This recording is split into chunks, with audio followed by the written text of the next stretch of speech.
Okay. Good evening. I'd like to welcome you to the Board of Library Trustees regular meeting on Tuesday, October 17th, 2023. I'm Mary Ann O'Keefe, Vice President of the Board, and I will be officiating the meeting tonight.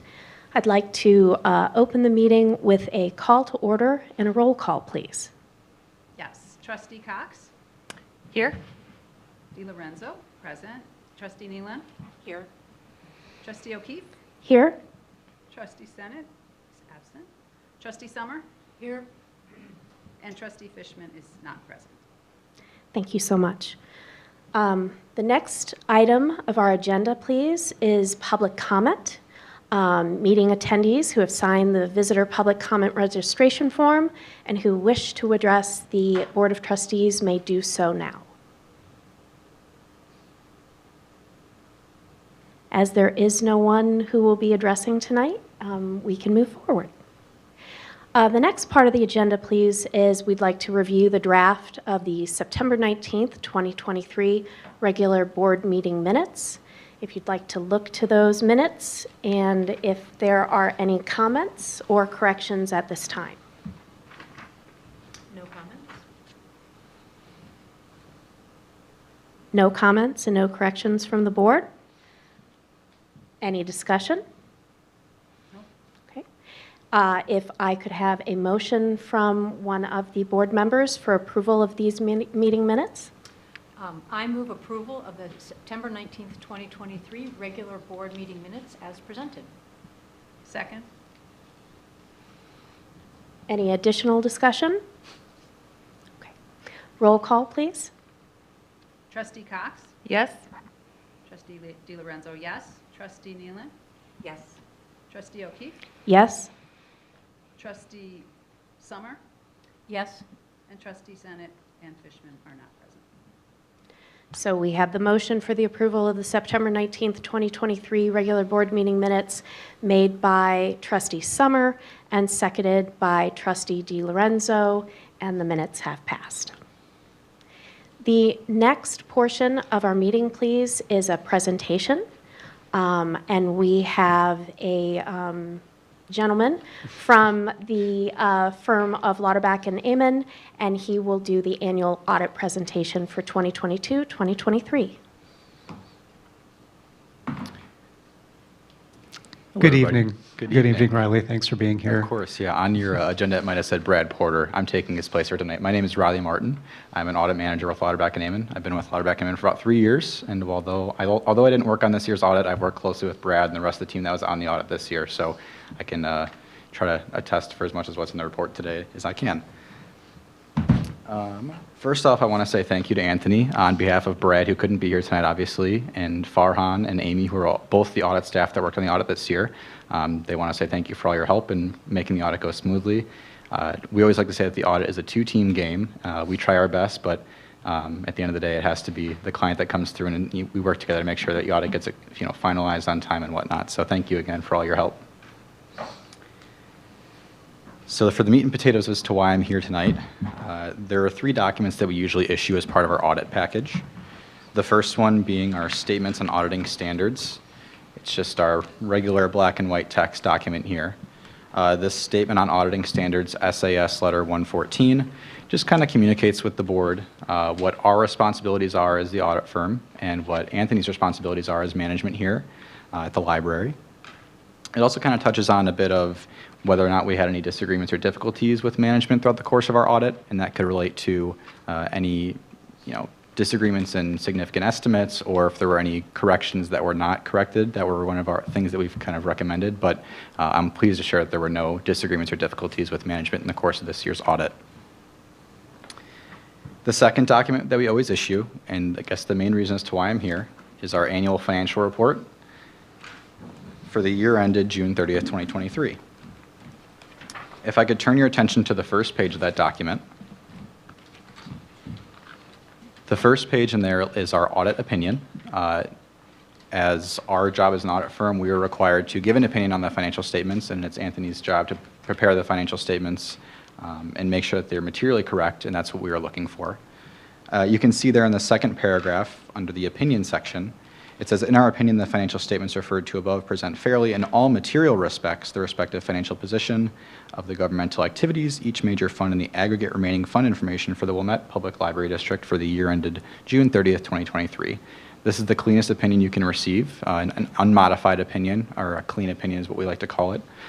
So great job again. That means that during the course of our audit procedures, we found nothing that was glaring or sticking out to us as being materially misstated.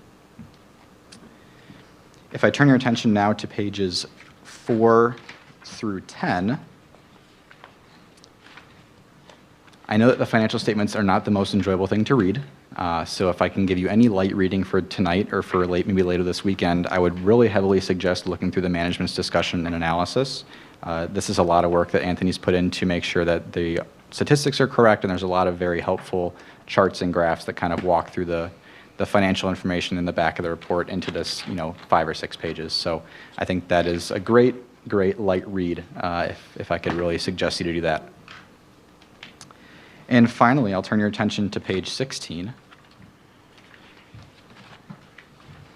Page 16 is our statement of revenues, expenditures, and changes in fund balance. That's a really long-winded way of saying it's your income statement for the year. So this breaks out your general fund and your special reserve fund and the income statement activity for the course of the fiscal year. And then those non-major funds are grouped up funds from the back of the report. And those pages start on page 43 is the breakout of your non-major funds. So if you'd like to see a pretty good picture of your revenues and expenditures over the course of the year, those are the places to look. Pages 16 and pages 43. And finally, the last document that we always issue as part of our audit package is our management letter comments. I want to first clarify that these management letter comments are not a slap on the wrist. It's not something that is done incorrectly here at the library. These are more so just suggestions that we see with all of our different clients, whether they're libraries, park districts, water sanitary districts, everything under the umbrella of public governments. They're more so best practices. So the two that were on our list for this year, are two brand new GASB pronouncements. So GASB Statement 100 is regarding accounting changes and error corrections. That is applicable for June 30th, 2024. And along with GASB Statement number 101, which covers compensated absences, which is applicable for June 30th, 2025. There's a lot more information to come out from GASB regarding these new pronouncements. We will have webinars posted to our website and obviously work with Anthony if any questions arise that we can help kind of clarify any of those new pronouncements as they as we kind of inch closer to implementation date for those. And finally, one of the prior recommendations from last year's audit that was applicable for implementation this year was GASB Statement 96, which looked at subscription-based IT arrangements. That comment noted that there were no material subscription-based IT arrangements that would require disclosure in the financial statements, and therefore they were omitted. And that is a rolling statement, so that way if there were anything that were to be entered in future fiscal years, we would still address that under GASB 96 and make sure it is, whether it's material or not, to be included. That is all we have for the documents that we usually issue as part of our audit package. I know that Brad is usually the one that has more of a hand in the audit in this year and in prior years, but if I can help to answer any questions, I will do the best that I can to my ability. Otherwise, I'm more than happy to take note of any questions that you have, and I'd be more than happy to relay those to Brad to get a response back to you. Otherwise, I want to say thank you again for your time and allowing me to present here tonight in place of Brad. And thank you for another successful audit season, Anthony. We appreciate it. Thank you, Riley. All right, go ahead. I had some questions that I sent him. I don't know Yeah. if I should just go over them. He answered them, so there weren't any. I don't know if you have that information handy. I do not, but I do recall that he mentioned that I think he'd fielded a lot of questions from the board. So if he already gave you a response, I think if you'd like me to answer it again, or if there's anything else that wasn't clear, I could try. I was just going to go over them with the board Oh. so that they knew what my questions Go ahead. were and Yeah. what the answers were. Absolutely. And unfortunately, part of one was cut up. All previous adjustments have been made, so I had some questions. I confirmed with him that yes, there'd been some, and John had taken care of getting that QuickBooks up to date with the auditors. On page 13 of the audit, there's a summary of change in net position. And I think Brad just is, because it looks like our change in net position is negative 906,000. And I don't know, I can read his answer, or you could explain it to everybody. Try reading the answer first, and I could try to help see if I can explain. Go ahead. Okay, let's see. It has to do with, this income statement not only includes changes in fund balance across all funds, but also changes in long-term debt and long-term assets. These long-term items are not carried on balance sheets of your fund level statements because they're reported on what's known in, because our financial statements are on modified accrual. So a big piece of this is depreciation. Mhm. So Yeah. as a result, we didn't lose as a cash basis $906,000. To your point, the income statement that he pointed out was our actual net loss, which we all talked about. Mhm. As I mentioned to him, I'm probably the only person that noticed that. Yeah, spot on. And then there's also some stuff with IMRF, the pension liability. So that's kind of And that's sorry to cut you off. Yeah, the IMRF net pension liability has changed and fluctuated quite a bit from all of our clients. So if you're seeing it went from a large pension asset last year to a pension liability this year, that is incredibly common with all of our clients. That's another So, piece of it, yes. I'll let you. And also on page, note 2, on page 22, this was not in last year's audit statement. There's, it says these funds have an excess of expenditures, and that has to do with the fact that in the previous years, we've not actually had a budget for our special reserve funds, or special funds. So for example, let me look at page 22 real quick. If you look at right at the top, it says the excess, this is the excess expenditures. General fund, that makes sense. But like special reserve, retirement, all of those, it's because we had no budget for those. So it looks like we had a zero budget and we spent $489,000 more than our budget. So as we go forward, that's something that we'll probably need to do. Mhm. Let's see. In the last page of the report, the only, only journal entry was that Oh, yeah. transfer of funds to the liability. There were no other journal entries That was the 10,000. that we as a board approved. Yeah. I believe that was the end of my questions. And he answered everything. Wonderful. If there's any other questions, please feel free to let me know. Otherwise, like I said, I'm reachable over email. I think Anthony has my email now, or else any questions you have after my presentation, if there's anything that comes up, feel free to let us know, and I can be happy to answer, or else have Brad answer as well. So thank you again. I appreciate it. Thank you so much. And please note that the final audit report will be published on the library website if anyone in the general public would like to take a peek at it. Thank you so much. Thank Really you. appreciate it. Thanks again. Thank you. Take care. Have a great night. So moving on, we can go to our treasurer's report. Treasurer Summer, please. Can you guys hear me well? I can't tell with my microphone. Okay. A little louder? Okay. A couple items. There are no replacement taxes in September, and that's reasonable. I actually looked historically. We generally don't get them in September. We get them 8 months of the year, and September is not one of the months that we usually get them. It's reasonable we didn't have any property tax revenue. As you all know, I've been keeping an eye on the CDs and the current rates. We have a number of very low-earning CDs that mature the first and second quarter of 2024. But at this point, even though the rates are very favorable, I do not think it's worth Anthony's time to investigate each and every one of these CDs to determine if it would be worth the early withdrawal penalty. My personal opinion is I don't think the rates are going to change significantly enough to take advantage of these rates. I could be wrong, but since we don't have a finance manager at this time, I think it's just not the best use of Anthony's time. On the balance sheet, if you look at line number 39,000, it says current fund balance, and it's kind of an odd number of negative 524,096. That actually is a holding place for the 2023 net loss, and what will happen is now that will be incorporated into it's very possible we won't see it on the next month's numbers because it will be flushed into fund balances. In July, there was a miscellaneous income item for $13,499, and I wasn't here, so I didn't follow up on it. Actually, Director Austin looked into it, and it was actually income from the Friends and should have been on line item 48,500 where we budgeted for it instead of 47,071. It was just in the wrong item. Instead of being it was in miscellaneous as opposed to Friends income, and that'll be, or grants, I can't remember the line item. And that'll be corrected for the next for the next financial round. A couple of things. Ground maintenance is running a little high. I discussed it with Director Austin. We had to spend some money to save the trees. We have some new plantings, and since we've lost some of our big ones, but in the long run, we think we'll be okay. That's bottom line. Periodicals are running high, but those are paid the first month of the year, and we're pretty much done with those. The check to ComputerView for $14,670, which is a special reserve fund check, was one half of the telephone system, one half the down payment for the telephone system.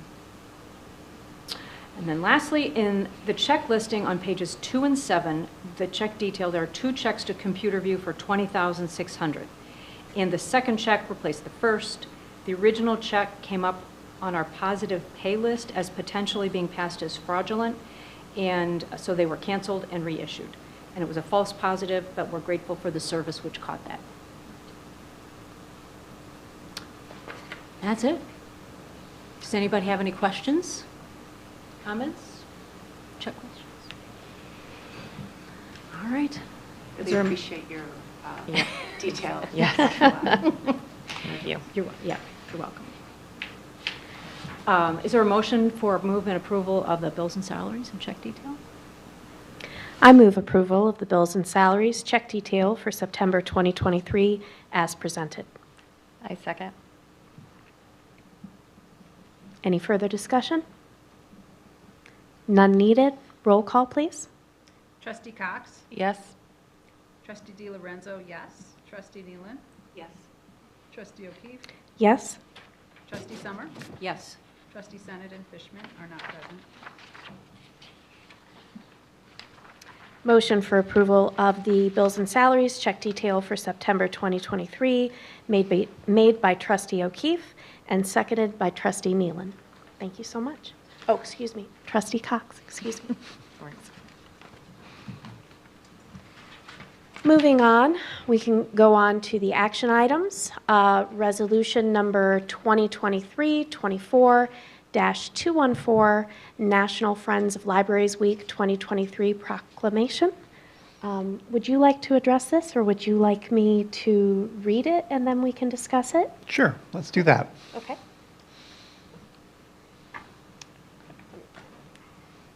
One moment.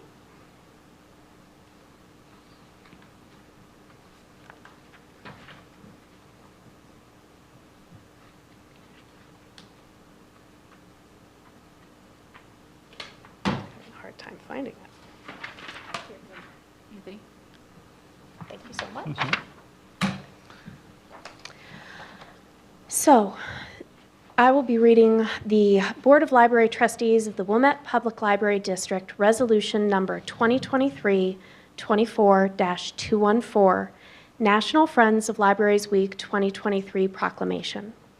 Whereas October 15th through 21st, 2023 has been declared National Friends of Libraries Week by United for Libraries, a division of the American Library Association. And whereas the Friends of the Wilmette Public Library support the mission and vision of the Wilmette Public Library District and its commitment to excellence. And whereas the Friends promote the joys and benefits of literacy and learning by investing valuable time and effort by raising supplementary funds to support meaningful library programming and sharing excess book donations from Books Down Under beyond our community.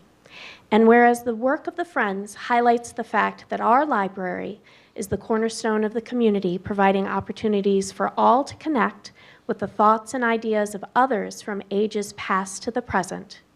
And whereas the Friends' gift of their time and commitment to the library sets an example for all in how volunteerism leads to positive civic engagement and the betterment of our community. Now, therefore, be it resolved that the Board of Trustees proclaims October 15th through 21st, 2023 as Friends of the Library Week in the Wilmette Public Library District, Cook County, Illinois, and encourages everyone to join the Friends of the Library and thank them for all that they do to help make our library and community so much better.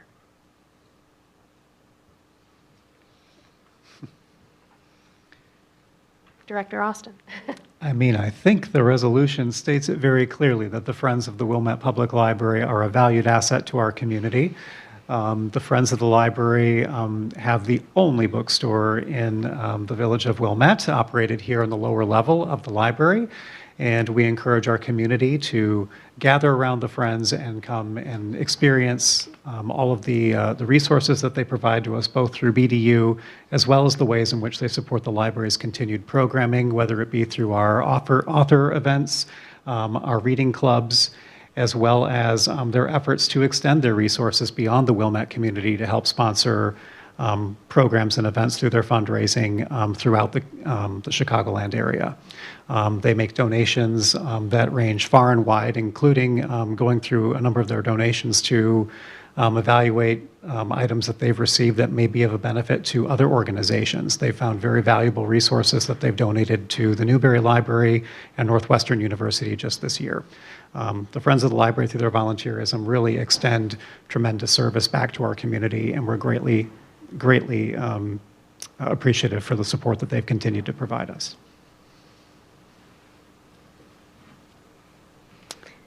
Thank you so much. Shall we have a board member move approval for this resolution? I move approval of resolution number 2023-24-214, National Friends of Libraries Week 2023 proclamation as presented. I'll second. Roll call. Trustee Cox? Yes? Trustee DiLorenzo, yes. Trustee Nealon? Yes. Trustee O'Keefe? Yes. Trustee Summer? Yes. Trustee Senate and Fishman are not present. Motion made by Trustee Cox and seconded by Trustee Nealon and approved. Thank you so much. And thank you to all the Friends. We look forward to the celebration of that week and recognition.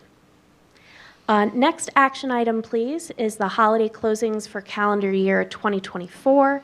It's attachment 5 in the materials. Director Austin, would you like to address this? Sure, thank you. So every year around this time, we go through the procedure of looking at the year ahead in an effort to help our planning purposes to establish the days that the library is going to be modifying its regular schedule. And that includes going through the days that we plan to be closed. So you can see the existing holidays for the coming calendar year, 24, as well as holidays that the library plans to be open, as well as days that the library will be closing a little bit early. These follow the same procedures that we've done year over year. There are no new holidays that have been added to this schedule. We've discussed this as the leadership team to discuss how we can still meet our mission with relation to providing services in the event of the holidays falling kind of in a weird schedule for the end of 2024. The holidays, as you can see, are on Tuesdays and Wednesdays, so landing right in the middle of the week. But we do feel that we have the resources necessary to have continuity of service on the beginning and ends of those weeks as we look ahead a year to that time frame. Otherwise, the rest of the holidays look normal, and we'd love to get this information posted on the website at the beginning of the calendar year to let folks know how to expect their library to be open this year. So with your motion, we can take that action. I move approval of the holiday closings for calendar year 2024 as presented. I second.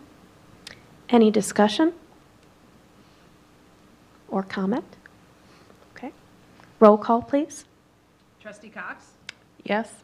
Trustee DiLorenzo, yes. Trustee Nealon? Yes.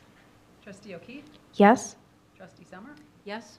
And Trustee Senate and Fishman are not present. So the motion for the approval of the holiday closings for calendar year 2024, made by Trustee DiLorenzo and seconded by Trustee Summer, has now been approved. Thank you. Discussion items. The next portion of our agenda is a summary of the Finance Committee meeting of October 5th, 2023, and a discussion of the draft ordinance number 2023/24-210, an ordinance levying taxes for library purposes for the fiscal year 2023-2024 for a total of $6,222,700. Director Austin and Treasurer Summer, would you like to go ahead? I can start. Okay. I just have a couple comments. We had a finance meeting on October 5th, and we had Andrew Kim from PMA Securities prepared 3 different levy scenarios for our review. A flat, which would be a $0 increase, a 3.5% increase, and then the maximum of just under 5%. And all 3 scenarios were in the board packet. I'm not going to go over them in detail because we talked about them at the meeting, and I think if you look at them, we've had an excellent discussion at the meeting, and after a detailed review with questions and answers, the group at the Finance Committee agreed to proceed with presenting the 4.99 scenario. Probably one of the most important things that we considered, in my opinion, when making this recommendation included looking ahead to the general fund balance going forward and the impact of each of the different scenarios on the general fund. So that's kind of just a real general overview. I can go into it in any amount of detail with questions. We can discuss it further. Yeah. Did you want to add anything? So yes, I will add that this relationship is relatively new for Wilmette Public Library, having a third-party long-range financial consultant take a look at the activities that we take, both with relation to our budgeting as well as our levy process.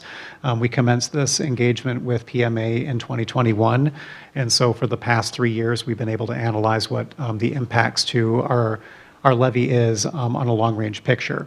When you look at the scenarios that are presented on our website, they're under the Finance Committee meeting for October 5th, as well as the scenario that's presented in this evening's packet, which, by the way, the header on that one, there is an error on the header. It says max scenario on one and flat scenario on some of the other subsequent pages.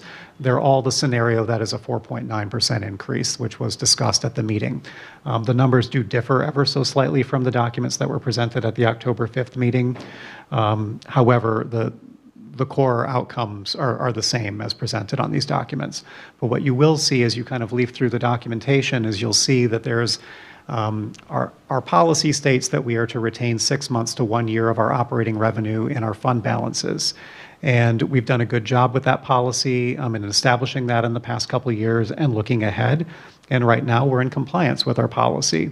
That said, as we move forward, you can see that there is planned deficit spending to continue for the life of this long-range scenario that we're looking at, that will continue on for the next 20 years, and that we will see in 10 years that the general fund will therefore be depleted. Without taking progressive action to address. Now, all of that said, this is merely a forecasting model. It's not the actual truth, dollar for dollar. This is not necessarily the way this is going to land, say, in 2033, 10 years from now. However, if we do follow this course, it does appear to be somewhat dire, that we will eventually exhaust all of our fund balances. And that is a key piece of this study right now, is to make sure that we have our eyes on the horizon, that the actions that we take year over year do have a cumulative effect over time. So that, I think, is a part of the key piece of having this consultant come year after year to help reflect, hey, we've taken some action over the course of the last couple of years. How are those impacts reflected in years to come? Any other questions or comments about the documentation that's been provided, or the conclusions that we reached as a result of our discussion on October 5th? Oh, that's good. Yeah, I mean, these, I want to emphasize, these are, going forward, assumptions. These things can change. Inflation could jump again. You know, our numbers could be overstated. They could be understated. It's just, but it's good. Mr. Kim has done an excellent job providing us a service of looking ahead. You know, when we aren't on the board, we have to look, we as board members have to look ahead to be able to serve our public in the future. So, Yeah, I would just agree that without the forecasting, it's very hard to understand the impact of year over year. yeah. So I really appreciate that service, because otherwise it's, as a non-accountant, to look at the year in front of me as opposed to like the compounded Right. impact. So it's really valuable, in my opinion. Well, Totally and- agree with that. I'm in the same level. And keeping in mind, this levy will be for next year's fiscal year. So we are levying for what, the money that we get will be for 24, 25. So we kind of have like the income number, sort of. And then we'll work through the expense number when we do the budget next year. And to that end, as Trustee Summers said a moment ago, we still have yet to receive $1 from the levy that we passed this time last year. Right. Yeah, we'll get that hopefully in December. Right. So we do have a draft levy document that's the last part of the attachments to this, which reflects the 4.9% increase that was discussed and was, I can say, unanimously adopted as part of the Finance Committee meeting on October 5th. I worked closely with Andrew Kim in preparing that document and in verifying those numbers and the allocation of those numbers to the various funds. He has a worksheet tool that we use to calculate that, those bottom line numbers, so I feel really confident in the way that we've presented the ordinance document that's attached to your packet today. Just one comment that I had asked you. The only numbers, like the numbers within the ordinance are, it doesn't, I don't want to say it doesn't matter. The most important thing is what we ask in total. We do give it within but we are not held our feet to the fire to, for example, $8,000 for credit card fees. You know, just, these are numbers that we use to estimate where our income or expenses will be. Did I say that? I didn't say that. Yeah, the categories that the county is looking at are the general fund total. So they're not looking at the line items for how much we've levied for books, for example, but they're looking at the bottom line total. They'll also look at the special funds for the audit, Social Security, IMRF, our liability insurance, as well as the audit. This maybe a self-evident question, but like if we don't identify a particular line item, can we still spend on it? Okay. Like if it's not like spelled out in here, it's not like we're then prohibited from spending on that line item. Yeah. The action we took in August to approve the budget and appropriation ordinance gives us that legal authority, yes. Thank you.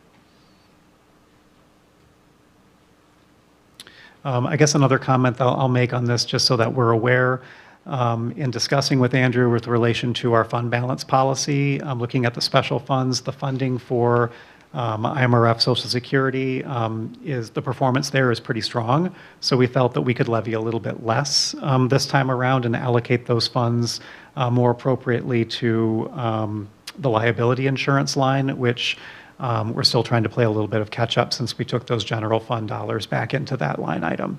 So this is probably the last year that you'll see that number being as high as it is for the liability insurance.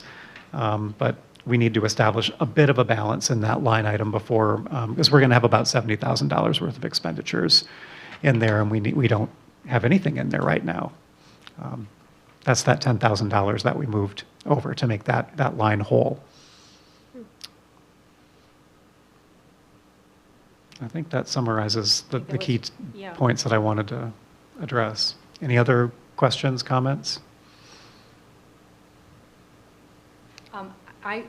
In this discussion, if we're all somewhat in accordance, I was not going to have another finance committee meeting to discuss this again if we are making a decision because we can't do an action. But if anyone felt that we should have an additional meeting, it would be great if you could speak up an additional, because if not, we're not going to. Okay. I'm fine. Okay. Yeah. Great. So Comfortable without it. Okay. Trustee Fishman was at our October 5th Finance Committee meeting.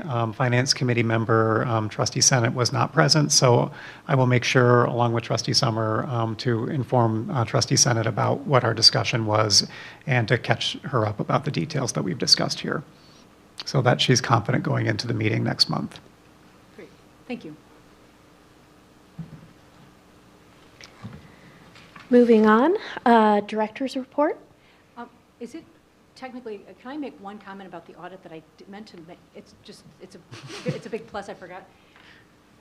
So I know we've worked on our investment income, but I just thought I'd let you know what the impact was for the last year. In 2022, our net income, investment income was $73,000. This year, it's $321,000. So, and we still have a number that are low. So it's very impactful. I just want to highlight that. Good job. Oh, And, it's everybody. well, Yeah. and thank you for, both of you, for Yeah. moving forward on that and making sure that the investments are continuing to grow and being proactive. So, thank you. Why not? Good, go for it, yeah. And to that end, we do have a CD that's retiring at the end of October, and we're going to reinvest that one too. We've got a nice ladder now, after not having a ladder for a couple of years with. We didn't have the opportunity to, though, either. Exactly. Okay, all right. I've got a number of notes that I want to share, but I'm going to kind of keep my comments as brief as Anthony can be brief, and then I'll leave it up to you to ask any other questions from my report. So kind of working broad to specific, physical circulation flagged a little bit in September with school season back in session. That's kind of a trend that we've seen. We did dip below 50,000 physical items, which I was a little bummed about. That said, digital circulation was stronger than our average, and this month accounted for about 25% of our total circulation. Our overdrive circulation was up over 8% over an average month, which is good. And it's been our strongest month of digital magazine usage to date. It was up 42% over August, so that's pretty exciting. Our Canopy usage was also up an impressive 27%. Canopy is one of my favorite resources, and we also have a film discussion group that's built around Canopy films, so we're happy to see that that number is growing. The total number of active registered card holders topped over 15,000 people for the first time in over 5 years, so we're really satisfied with those statistics as well. As it was National Library Card Sign-Up Month, and we did register over 100 folks for new library cards this past month. The automated material handling system continues to be a valuable resource and expedites check-in and the availability of items, but it cannot account for all of the related tasks related to checking in those materials, as about 35% of our items still require additional manual counts or handling. Another benefit of the automated material handling system is a use case that was developed by Wilmette Public Library upon receipt of the equipment. We figured that if the equipment was capable of reading RFID tags, it should also be capable of deactivating those tags, and that would help us to expedite the process of deaccessioning and weeding materials at their end of life. And that process has become known as weed mode.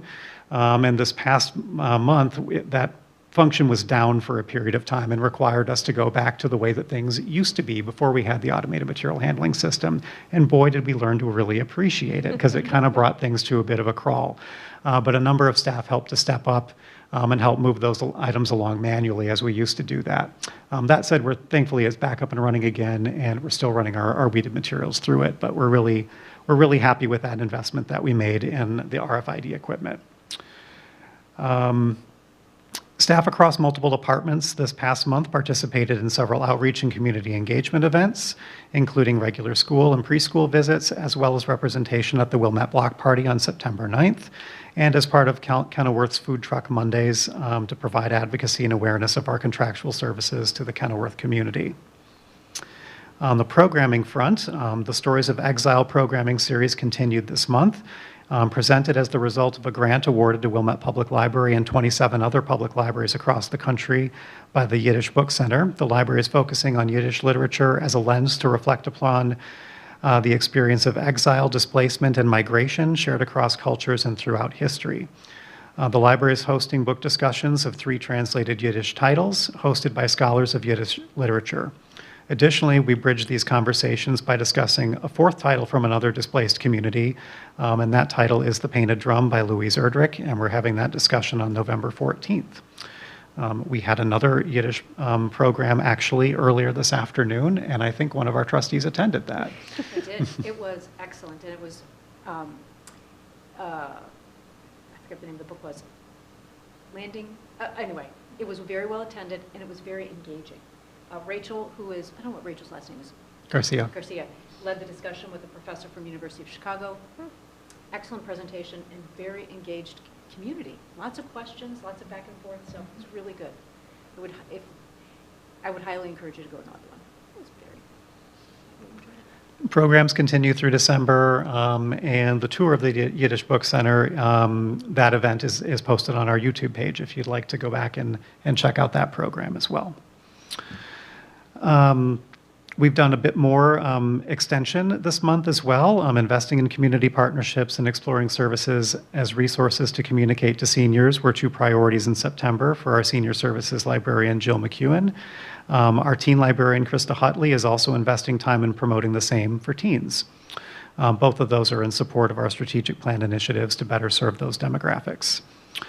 On September 29th, John Amundsen was presented with a Community Partner Award by the SCORE North Cook and Lake Counties chapter. This honor is in recognition of both Wilmette Public Library's mentoring sessions as well as John's June 23 ILA Reporter article highlighting public libraries' programming and mentorship opportunities with SCORE chapters across the Chicago metropolitan area. So John continues to do a great service for both Wilmette Public Library as our business librarian, but also in advocating for business services and public libraries in the area. Way to go, John. It was National Nanny Recognition Week in late September, and our Youth Services Department honored many caregivers who are in here every day with decorations and free coffee, and there's a nice card there's a picture in our packet showcasing how the staff value the services of the nannies in our community. On September 28th, Youth Services and Adult Services partnered to present a School Stress Let's Learn Together parent education program. Sarah Joza Harako and Krista Hutley organized a panel of educators and mental health professionals to talk to parents and students about stress, coping strategies, and mental health resources. Several middle schoolers attended with their parents and spoke about their experiences, which led to meaningful discussion and community building. We're scheduling another such program to talk about social stress in November. In digital and maker services, Ethan Herdrick developed and ran a Minecraft club for elementary school kids. And all 6 of the registrants attended that event, and he led them through a collaborative build on our new local server, and they had a ton of fun. We're really excited to host more of these programs. We've held 2 of them so far, so I'm excited to see this programming move forward. And on a related topic, in my report about the facilities and safety manager, Marcos Levy, and I compiled some information about a project that we're working on with departments that we're going to share a little bit more detail with you next month when Digital Maker Services Manager Lauren Kelly comes to our meeting to tell us a little bit more about our project. But we're planning ahead for some relocation of some equipment, including relocation of some of our public computers outside of the technology center in an effort to better serve our users, as well as to develop our very first dedicated makerspace. So we'll share a little bit more information about that as we move forward, but you're going to start to see some of those changes already taking place in physical spaces around the first floor as we've relocated some study carrels from underneath the mezzanine up to the mezzanine and start putting in some electrical stubs to facilitate access to computers in those locations and in front of the reference desk. And like I said, we'll talk more about that when we've got a little bit more information to share. That concludes the topics that I wanted to cover with you all today. Are there any questions or comments from the board? I have one comment. Marcus, you're here? The outside looks fabulous. I've been in and out a couple times. Everything looks really wonderful. The grounds look healthy. It's very inviting. One comment I had, I loved the librarian for a day in the report and the pictures and the excitement. And then in the folder, there were the 2 thank you notes from the students. I think that's a fantastic program. So thank you so much for doing that for the students. The students certainly love it, and I think the staff really love it too. I know I do. You going to do it again? Definitely, yes. Yep. I think it would be intriguing, and I don't know if there would be an interest, but on the high school level, if somebody maybe is interested in that, and I thought maybe after the State of the Village, when there was a question about how can Wilmette Public Library and New Trier Library kind of come together, maybe that would be an interesting idea. Student interested in library services or, maybe something to explore. Great, great suggestion. Also, the Student and Government Leaders Program, which starts up in January. As a really great opportunity for a library for a day situation there. Right, and that targets 8th graders. Yep, so that would be the whole spectrum of, high school, elementary school, and junior high as well. But thank you so much for doing that program, because that is just, when I saw that in the report, I thought, oh, I wish I had been able to do that. I also wanted to thank all, just everyone who attended the State of the Village and all of the trustees who came. I think the library had a lovely showing from everyone, and thank you for your participation and being present. So, Thank you. Thank you, Marianne. You did a great job presenting. other than my dry mouth. Yes. Any other questions or comments, please, for Director Austin? I don't know if this is the time, but we were just noticing there is a comment in there that asks for books to be removed and asks for a response. I just received that comment today, and I'll be reaching out to that Okay. individual. Yes. The comment related to certain content related to a specific media outlet that is in our collection. And, I think the response to that is there's something in this collection for everyone, for all types of interests. So I will explore that topic and get back with that individual. Yeah, because that just seems like it might be a circumstance that if it went further down, would this be one for the policy that we wrote? If there were, you know what I'm asking? I do. Yes. It won't rise to that level, I'm Okay. sure. But I'm looking forward to having a conversation with that person. Any other comments or questions? I had one question, Director Austin, the MyPC and PaperCut machines, what exactly are those? And what are they used for? Sure. So when patrons want to use a computer at the library to access the internet or to use the office software or whatnot, you need to, quote unquote, check out the computer. And the software that facilitates the checkout of the computer is MyPC. And if you wish to print from the station when you're using it, the software that you print from is called PaperCut. This is a new bit of software that we've added. It replaced our existing software, which was called PC Reservation. These are the two main players for the software and library industry related to those services. And this one is more user-friendly, both for the public as well as for the staff. The previous software required additional computers to be dedicated to that specific purpose. There was a reservation station, there was a print release station, both on the first floor and the second floor. It was really, it took up a lot of extra resources, more than it needed to. Now we've freed up a couple more computers that we can reallocate for other purposes. And that also is part of this topic of conversation regarding the consolidation of resources on the first floor to facilitate access to the computers.